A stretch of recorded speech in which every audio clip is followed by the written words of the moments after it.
மகநதி சீரியலில் அடுத்த வாரத்துக்கான எபிசோடில் எல்லாருமே பொங்கல் வச்சு ரொம்பவே சந்தோஷமாக பொங்கல் வச்சிட்ருக்காங்க. விஜய் இருந்துட்டு காவேரியோடு சேர்ந்துக்கிட்டு ரொம்பவே அழகாக பொங்கல் வச்சிட்ருக்காங்க. அதுக்கு அடுத்து தான் இந்த பொங்கல் வந்து மறக்க முடியாத மெமரிஸ் அப்படின்னு சொல்லிட்டு விஜய் வந்து ரொம்பவே சந்தோஷமாக வந்து சொல்லிக்கிட்டு இருக்காங்க. யாரோட பொங்கல் முதல் பொங்குதுன்னு சொல்லிட்டு பார்த்துக்கிட்டு இருக்காங்க. ஆனால் 3 பேரோட பொங்கலுமே முதல்ல பொங்கிடுது. அதுக்கு அடுத்து தான் பொங்கல் அப்படி விட்டா சரியா இருக்குமா?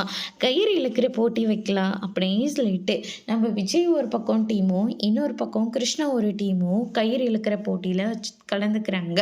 அதுக்கு அடுத்ததான் வந்து பார்த்தீங்கன்னா, உரி அடிக்கிற போட்டியும் வைக்கிறாங்க. அதில் நம்ம விஜய் தான் ஜெயிச்சாங்க. சரி, இசை நாற்காலி போட்டி வைக்கிறாங்க. அதுலேயும் சூப்பராக எல்லாருமே விளையாடிட்டு இருக்காங்க.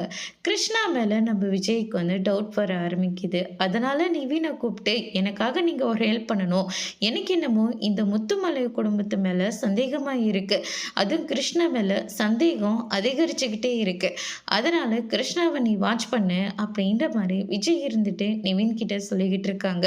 அதோட இன்னைக்கான பிரம்ம முடிச்சிருக்காங்க. இனி மகாநதி சீரியல்ல முத்துமாலையோட குடும்பத்தை பற்றி விஜய்க்கு தெரிஞ்சதுன்னா அடுத்தடுத்து என்னெல்லாம் நடக்க போகுதுன்றதை வெயிட் பண்ணி பார்க்கலாம். தேங்க்யூ.